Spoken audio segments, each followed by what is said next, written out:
Just to introduce Engagemedia, Andrew, how would you describe it? Engagemedia is four different things. It's an online video sharing space focused on social justice and environmental issues in the Asia Pacific.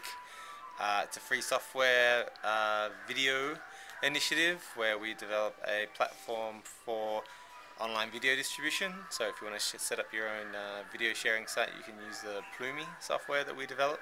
Plumi. Plumi. We're a training initiative, so we do a lot of trainings, mostly in the Asia Pacific region, on digital video distribution and free and open source software.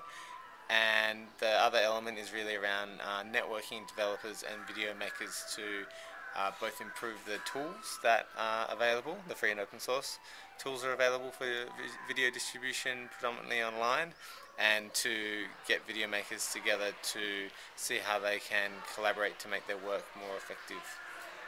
You mentioned something recently about Indonesia and how you are trying to cope with low bandwidth situations there. Yes, so a bit of our work is happening in Indonesia at the moment because we're an Asia Pacific based project, predominantly based out of Melbourne, but also people working in Kuala Lumpur and Indonesia. And one of the things we're doing in Indonesia at the moment is setting up a series of 4 local video archives. So the local in this instance refers to the fact that the archives will will rest on a server located in the organisation's office, for example. So it's not online, so to speak. But what that means is that we set up the Plumi software that we do. Yeah. To set up a kind of micro website that anyone who's on the local area network in that place, or can reach the local area network from around the building, can connect to that website and download high resolution video over a kind of very high speed connection. So if it's a wireless connection, then it can be up to 52 or more megabits per second, and so it means that you can have it's almost like an offline website that people who are interested in the organisation's work can come in with their laptop or with their USB sticks, or browse one of the computer terminals at the organisation and copy those files to their USB and burn them onto CD, and then kind of take them away sneaker-net style, and then redistribute them to people. Video has changed really dramatically in the last few years with YouTube, with flips and mobiles which record video. How would you rate the situation in the Asia Pacific Rate the situation of video? Of video. Is it being used enough? Are people using it creatively? Is the activist space using it?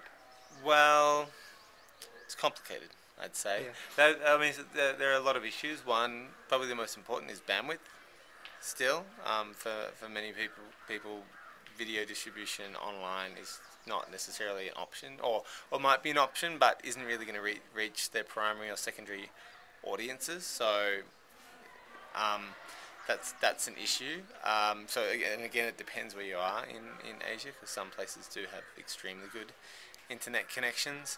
I think the YouTube model has become the kind of de facto or default model that everyone just thinks in terms of YouTube, which I think is definitely limiting people's creativity in terms of how they imagine they can get their work out there. YouTube is definitely a useful tool, but it's one among a plethora of options for getting your video out there. So definitely some more creativity would go a long way, and also networking among the video makers and the technologists. I think it still has a long way to go, particularly as regards independent distribution. So it's similar in the sense that you try to pitch free and open source software to NGOs and activists, because it should have kind of natural affinity to the work that they do, but often convincing people through ethics alone isn't gonna get them there. You have to show them that it's really practical, and to do that you really need a lot of intensive collaboration between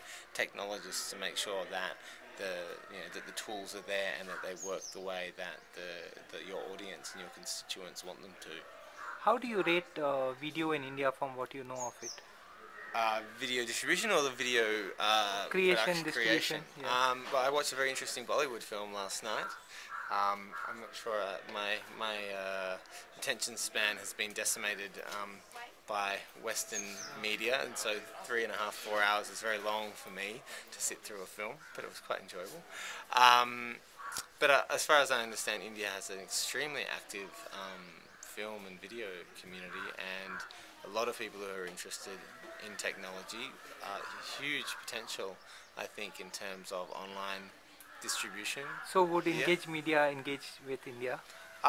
We would definitely like to be engaging with India more than we are. I mean, our focus is Asia Pacific, but to date, because of the resources we have, our focus has really been on Southeast Asia and Australia. Though we definitely have quite a few connections in India, and I think if you looked across the Asia Pacific more generally, or at least from South Asia across to East Asia, I would say that India would definitely have to be one of the most active places using video in advocacy or social change work. So I think there's a lot of potential there. And one last question, do you see yourself as a techie or as a video filmmaker, or both, or what?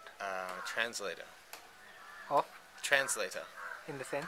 Well, in the sense that I sit in between the techies and the video see. makers. I come from a video making background, but really the last 5 or 6 years I've spent, or more even, have spent really in the technical I see. realm, or at least trying to translate between what I believe the content producers would like, and explaining to them what the technology can actually provide and what the possibilities are, and translating to the content people what the geeks are trying to say, and then trying to get the geeks to understand what the content people need. So I think it's a interesting role It's to really have. important, yeah. I think it definitely is very important, and there's definitely a lack, I think, of those kind of technical translators who can put themselves in the shoes of of the users, which I think sometimes the geeks have a little bit of trouble doing. So more of them, please, would be great. Thanks a lot. No worries.